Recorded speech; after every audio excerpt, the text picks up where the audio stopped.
Assalamualaikum warahmatullahi wabarakatuh. Alhamdulillah. Alhamdulillahilladzi khalaqal insan allamahul bayan.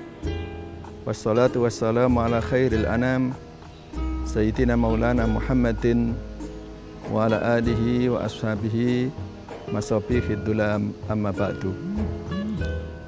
Pemirsa yang berbahagia, alhamdulillah sampai hari yang kesekian kita masih bisa bersama menjalankan puasa Ramadan tahun ini dengan baik.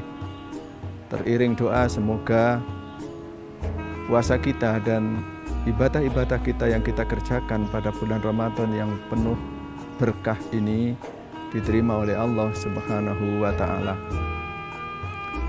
Salawat dan salam mari selalu kita sanjungkan keharibaan junjungan kita Nabi Muhammad sallallahu alaihi wasallam, seorang utusan Allah yang paling mulia.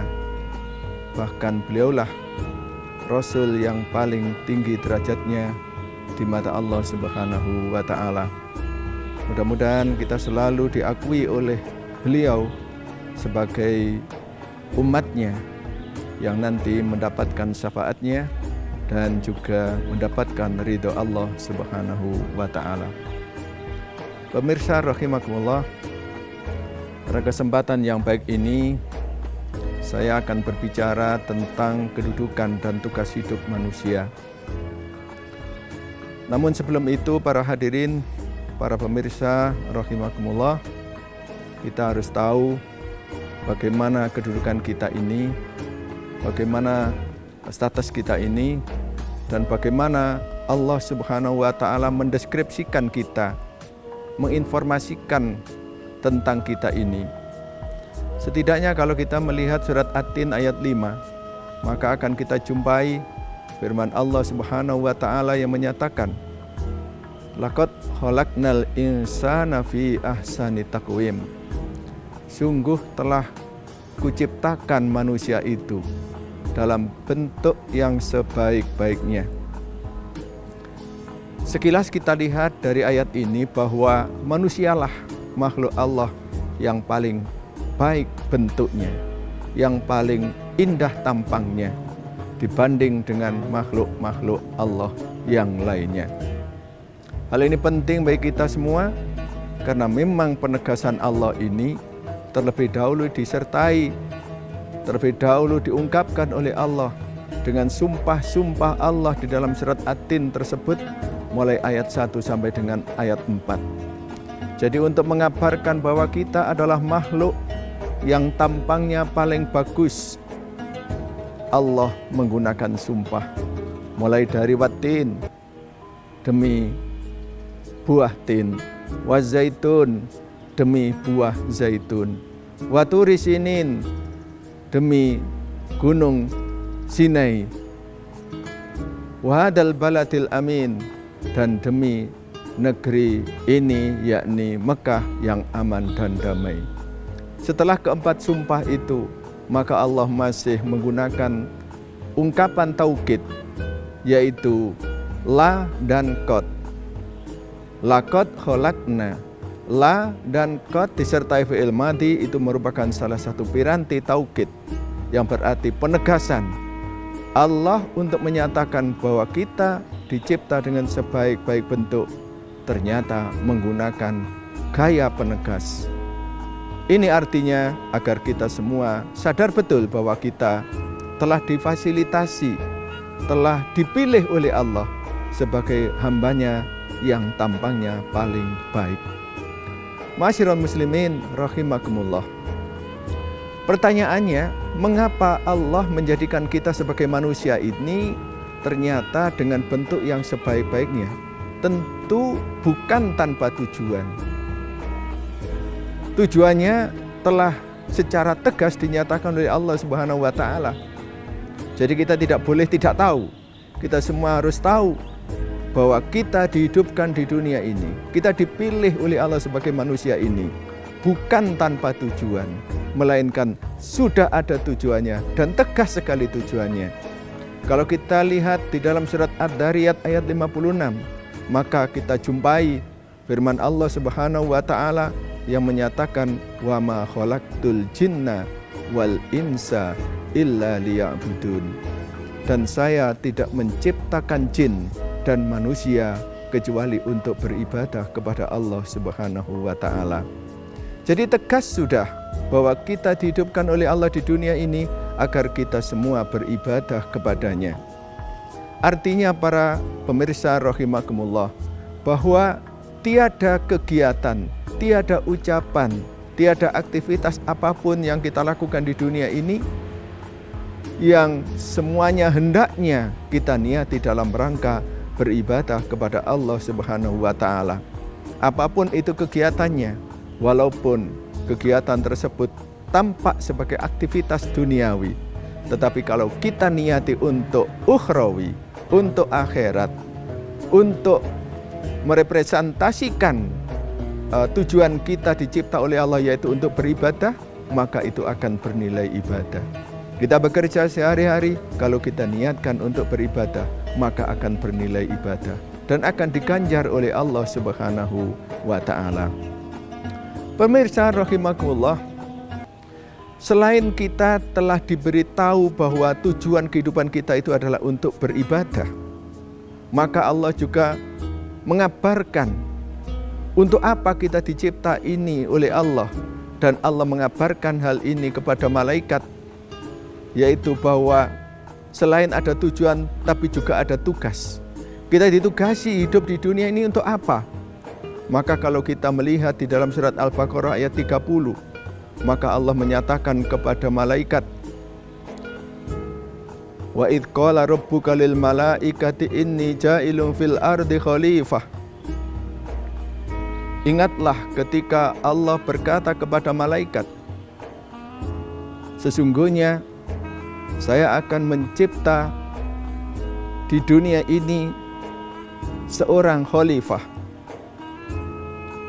Jadi kalau kita melihat ini, dan ayat ini adalah tentang Nabi Adam, atau dinyatakan oleh Allah kepada malaikat,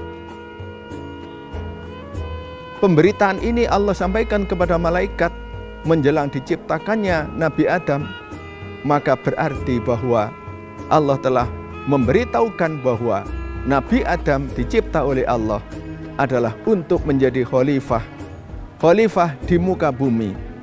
Inni ja'ilun fil ardi khalifah. Sesungguhnya saya akan mencipta di muka bumi ini seorang khalifah. Memang yang disebutkan di situ adalah Nabi Adam, tapi tentu yang dimaksudkan tidak hanya Nabi Adam, akan tapi juga semua keturunannya, yang dalam hal ini adalah para manusia. Lalu apa arti dari khalifah itu sendiri? Memang khalifah itu maknanya banyak sekali, tetapi dalam hal ini kita ambil salah satu maknanya yang mudah-mudahan ini paling tepat. Khalifah di sini adalah sebagai pengelola. Jadi manusia ini dicipta oleh Allah sebagai pengelola bumi, bukan sebagai penguasa bumi. Karena ada pihak-pihak yang memaknai khalifah ini sebagai penguasa. Sebab kalau itu penguasa, kalau maknanya penguasa, maka ada kecenderungan manusia akan berbuat seenaknya sendiri di muka bumi ini. Yang penting mereka merasa puas dengan telah menguasai bumi ini. Tentu bukan itu yang dikehendaki. Paling tidak makna sebagai pengelola ini merupakan makna yang perlu menjadi rujukan bagi kita semua. Tentu yang dimaksud pengelola di sini adalah pengelola yang baik. Sebab ada pula pihak-pihak yang mengelola bumi ini dengan cara yang tidak baik. Pengelolaan yang baik tentu diawali dengan perencanaan. Perencanaan yang baik. Jadi jangan sampai kita mengisi kehidupan kita dalam rangka menjadi khalifah di bumi ini tanpa perencanaan sama sekali.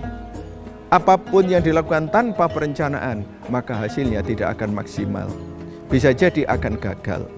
Oleh karena itu sebagai manusia, kalau kita memanfaatkan sumber daya alam yang ada di bumi ini, atau apapun yang ada di bumi ini, maka sebaiknya kita punya perencanaan yang matang.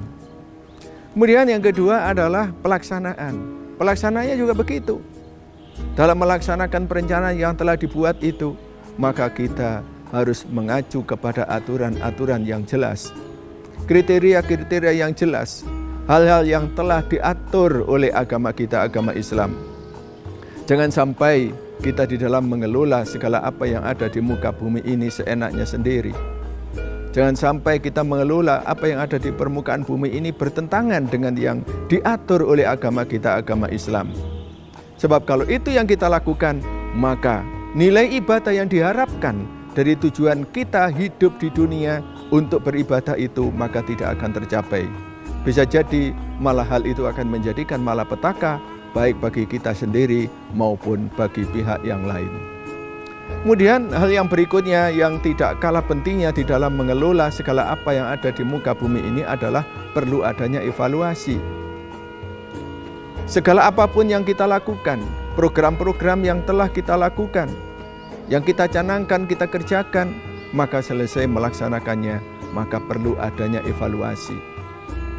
Dengan dievaluasi maka kita akan tahu kelebihan-kelebihan dari apa yang kita lakukan itu, kekurangan-kekurangan dari apa yang kita lakukan itu.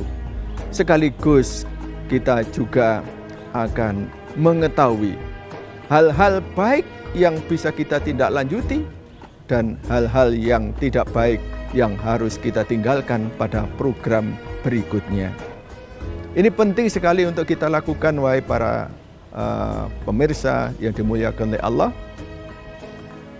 Jadi di dalam mengelola bumi ini, dalam kedudukan kita atau sebagai dalam melaksanakan tugas kita sebagai khalifah di muka bumi, hal-hal tersebut menjadi sesuatu yang tidak boleh kita abaikan. Ma'asyiral muslimin wal muslimat rahimakumullah. Di dalam melaksanakan tugas yang mulia ini, Allah telah memberikan berbagai fasilitas kepada kita, baik fasilitas yang bersifat fisik maupun yang bersifat lainnya. Kita sekarang berada pada bulan Ramadan, maka sungguhnya bulan Ramadan ini dapat kita anggap sebagai fasilitas yang Allah berikan kepada kita. Kita ditugasi untuk mengelola bumi ini. Allah telah memberikan nafsu kepada kita. Dengan adanya nafsu maka kita punya keinginan-keinginan, sehingga pengelolaan dunia ini menjadi dinamis karena adanya keinginan-keinginan tersebut. Sebagaimana kita maklumi bersama bahwa ternyata kehidupan di dunia ini sangat dinamis.